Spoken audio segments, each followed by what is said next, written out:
They found Sharp unresponsive. Paramedics attempted to attend to her, but she was pronounced dead at the scene. A video has recently begun circulating on social media, reportedly showing Sharp shortly before her death. That is part of the investigation currently, so I can't say too much about the video, but it is part of the investigation. The investigators are taking into account the video. Police say they do not currently suspect foul play in Sharp's death. The preliminary autopsy has shown that it is a medical-related death with a cardiac issue. In the early hours of Saturday morning, November 1st, 2025, a frantic call shattered the quiet of Lafayette, Louisiana. At a RaceTrac gas station on West Congress Street, an 18-year-old girl lay unresponsive on the cold pavement while her friends screamed for help. By the time paramedics arrived at 3:40 in the morning, Gabriella Sharp, a vibrant high school senior with dreams of becoming a beautician, was gone. Her mother, racing to pick up her daughter after receiving a worried call from friends, arrived too late. Gabriella had already passed away. What should have been a typical night out for a teenager turned into a tragedy that would leave a community demanding answers and a family shattered by unimaginable loss. If you're already hooked and want to dive deeper into stories like this that demand justice and truth, do me a huge favor right now. Hit that like button, subscribe to CrimeLab Report, and smash that bell icon for notifications. Missing out means cases like Gabriella's stay in the shadows longer than they should, and we can't let that happen. Your support keeps us uncovering the truth. So let's do this together. Gabriella Sharp was not just another statistic. She was a living, breathing person with hopes, dreams, and a smile that could light up any room she walked into. As a senior at Acadiana High School in Lafayette, Louisiana, Gabriella was known among her friends and family for her incredible gift with hair and makeup. She had this natural ability to make people feel beautiful, to boost their confidence with just a few brush strokes or a kind word. Her dream was simple but heartfelt. She wanted to become a beautician, to turn her passion into a career where she could spend her days making others feel as radiant on the outside as she believed they were on the inside. But Gabriella's life was also marked by profound sadness. She was the middle child in her family, sandwiched between an older brother and a younger brother who had passed away from cancer when he was just 5 years old. Imagine being a mother who had already buried one child, only to face the unthinkable horror of losing another. Gabriella's mother had lived through that nightmare once, and now she was living through it again. The pain of losing a child never truly heals. And for this family, the wounds were being torn open all over again. Lafayette, Louisiana is a city known for its rich Cajun culture, vibrant music scene, and tight-knit communities where everyone seems to know everyone else. It's the kind of place where families gather for crawfish boils, where Friday nights are spent at high school football games, and where tragedy hits hard because it feels personal. When news spread that Gabriella Sharp had passed away under mysterious circumstances, the community was rocked.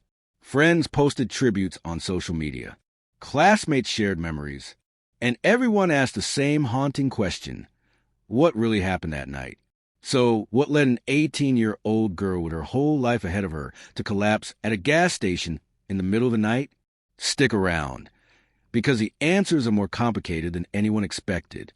To understand what happened that night, we need to rewind and look at the hours leading up to that tragic moment at the RaceTrac. October 31st, 2025 was Halloween night, and like thousands of teenagers across America, Gabriella and her friends decided to go out and celebrate. Downtown Lafayette was buzzing with energy, costumes, music, and that electric feeling of freedom that comes with being young and surrounded by friends. For Gabriella, it was supposed to be just another fun night, the kind of memory you look back on years later with a smile. But somewhere between the laughter and the celebrations, things took a dark turn. According to police reports, Gabriella and her group of friends had been partying downtown, and substances were involved. Now, I know this is where things get uncomfortable to talk about, but we have to be honest here, because the facts matter. The police stated that alcohol and other substances were part of the evening. Think about how many young people make choices on nights like this without fully understanding the consequences. One decision, one moment, can change everything. As the night wore on, Gabriella began to feel unwell. Her friends later told authorities that she complained of feeling like she was having a heart attack. Can you imagine being 18 years old and feeling your body start to shut down, surrounded by friends who are probably scared and unsure what to do? This wasn't a scraped knee or a headache. This was serious, and everyone around her knew it. One of her friends made the call that probably saved no one, but at least tried to help. They called Gabriella's mother. Picture yourself as a parent for a second. It's the middle of the night. Your phone rings, and on the other end is a panicked voice telling you that your daughter is not feeling well and needs you to come get her. Gabriella's mother didn't hesitate. She got in her car and drove to the RaceTrac gas station on West Congress Street, where the group had ended up. The drive must have felt like an eternity. Every red light an obstacle, every minute stretching on forever. But when she arrived at that gas station around 3:40 in the morning, the worst had already happened. Gabriella had collapsed, and despite the desperate efforts of paramedics who arrived on scene, she was pronounced gone right there on the pavement. Think about that for a moment. A mother who had already buried one child from cancer now stood in a gas station parking lot, staring at the body of her 18-year-old daughter. On Facebook, she later wrote words that no parent should ever have to type. "My gorgeous girl, I can't put RIP. I don't know what to do or say. I love you forever and will miss you till I'm with you." Those words hit different when you remember this woman had already lived through losing a 5-year-old son. How does anyone survive that kind of pain twice? The Lafayette Police Department arrived and immediately began their investigation. At first glance, this looked like a medical emergency, maybe a tragic accident involving a young person who had made some risky choices. But as investigators started piecing together the timeline and talking to witnesses, red flags started popping up everywhere. What really happened in those hours before Gabriella collapsed? Who was with her? And why were there already whispers and rumors spreading to the community about something far more sinister than a medical emergency? Here's where things get really complicated. So stay with me because you need to hear this next part. The autopsy results came back, and here's what we know. Gabriella Sharp passed away from an unspecified medical condition, with preliminary findings pointing to a cardiac issue. Her heart, for reasons that were still being investigated, simply stopped working. Now, you might be thinking, okay, so it was a heart problem, case closed, right? Not even close. The full toxicology reports and cardiopath results were still pending, which meant investigators were waiting to see exactly what was in her system and whether anything she consumed that night contributed to her heart stopping. This is where the waiting game begins. And for a family desperate for answers, every day without those results feels like a lifetime. But while the medical examiner was working to determine the exact cause, the Lafayette Police Department was digging into something else entirely. Remember those rumors I mentioned? Well, they weren't just gossip. On November 4th, just 3 days after Gabriella's passing, 2 young men turned themselves into authorities. Caden Richard, 18 years old, was charged with a serious offense involving inappropriate contact. Jaquan Pierre, 19 years old, faced charges related to recording without consent.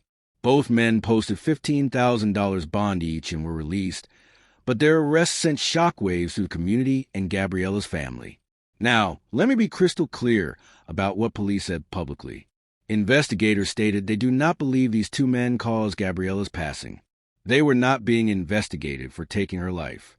But their alleged actions that night raised massive questions about what Gabriella went through in those final hours.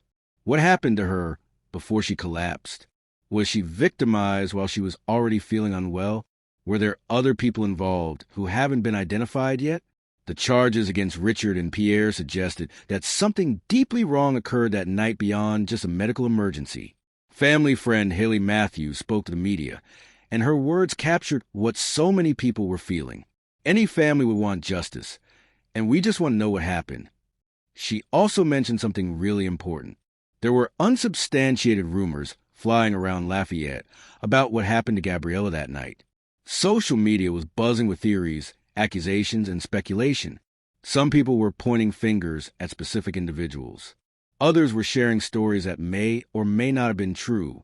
And in the middle of all this chaos was a grieving family try and make sense of losing their daughter, while strangers on the internet debated the details of her final moments. Think about how that must feel. Your child is gone. You're waiting for answers from a medical examiner and the police, and meanwhile, everyone in your community and beyond is creating their own narratives about what happened. Matthew said it best when she talked about seeing Gabriella's mother lose another child. Seeing her mom lose another child breaks my heart. This wasn't just about solving a case.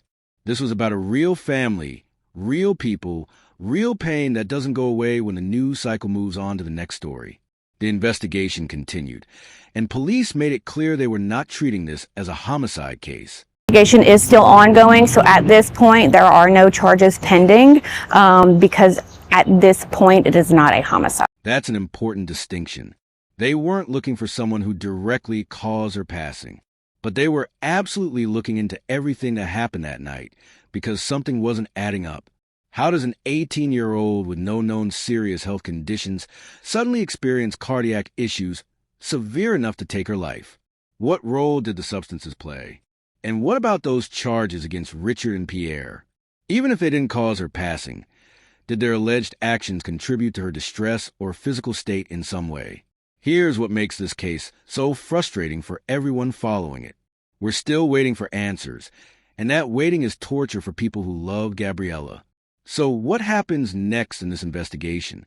The Lafayette community rallied around Gabriella's family in the days and weeks following her passing. Acadiana High School, where Gabriella was supposed to graduate in just a few months, made counselors available to students and staff who were struggling to process the loss. The Lafayette Parish School System released a statement expressing condolences, and plans were put in motion to hold a memorial service to honor Gabriella's life. Her friends shared photos and memories on social media, painting a picture of a girl who was genuinely loved by the people who knew her best. She wasn't perfect, none of us are, but she had this gift for making people feel seen and valued, and that's something worth remembering. As of now, the case remains open and the investigation is ongoing. Those full toxicology reports that everyone has been waiting for will be crucial in understanding what happened to Gabriella's body that night. Did the substances in her system trigger the cardiac event? Was there an underlying heart condition that no one knew about? These are questions that science can help answer, but emotional questions are much harder to resolve. Even when we get those toxicology results, even if we learn exactly what caused her heart to stop, will that really give her family the closure they need? Can you ever truly get closure when you lose a child? The charges against Kate and Richard and Jaquan Pierre represent another layer of this tragedy that demands our attention. If the allegations are true, and I want to stress that both men are innocent until proven guilty in court, then Gabriella may have been victimized during a time when she was already vulnerable and unwell. That thought is absolutely gut-wrenching. The legal system will have to determine what happened and what consequences, if any, these men will face. But for Gabriella's mother, for her older brother, for her friends and everyone who loved her, no verdict or sentence can bring her back. This case forces us to confront some really uncomfortable truths about how we protect young people and the choices they make. Gabriella went out on Halloween night, like millions of other teenagers, and she never came home. What responsibility do we have as a society to educate young people about the risks they're taking? How do we create environments where teenagers feel safe enough to ask for help when things go wrong? And when something terrible happens, how do we balance holding people accountable with showing compassion for the human mistakes and tragedies that unfold? Here's what I want you to think about, and I really mean this. Put yourself in the shoes of Gabriella's mother for just 1 second. You've already lost one child to cancer. You've already experienced the worst pain a parent can imagine. And then you get that phone call in the middle of the night. You race to a gas station hoping to bring your daughter home safely, and instead you find out she's gone. How do you wake up the next day? How do you keep breathing? What drives someone to keep going after that kind of loss? And on the flip side, what drives young people to make choices that put themselves in danger? Is it peer pressure? Is it a lack of understanding about consequences? Is it just being young and feeling invincible?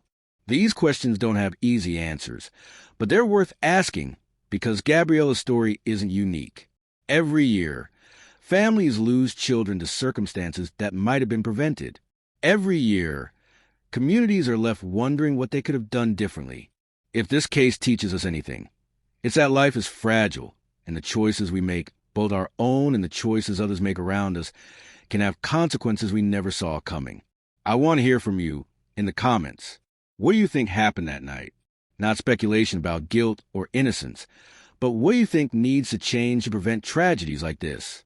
How do we protect young people while still allowing them to grow and make their own choices? Share this video with someone who needs to hear Gabriella's story. Subscribe to CrimeLab Report if you haven't already, because we're not going to stop covering cases like this until justice is served and families get the answers they deserve. Check out our other videos for more deep dives into cases that demand our attention. And most importantly, remember Gabriella Sharp not just as a tragedy, but as a person who mattered, who had dreams, and who deserved so much more than the ending she got. Let's keep her memory alive by demanding better for all our young people. Thanks for watching, and I'll see you in the next one.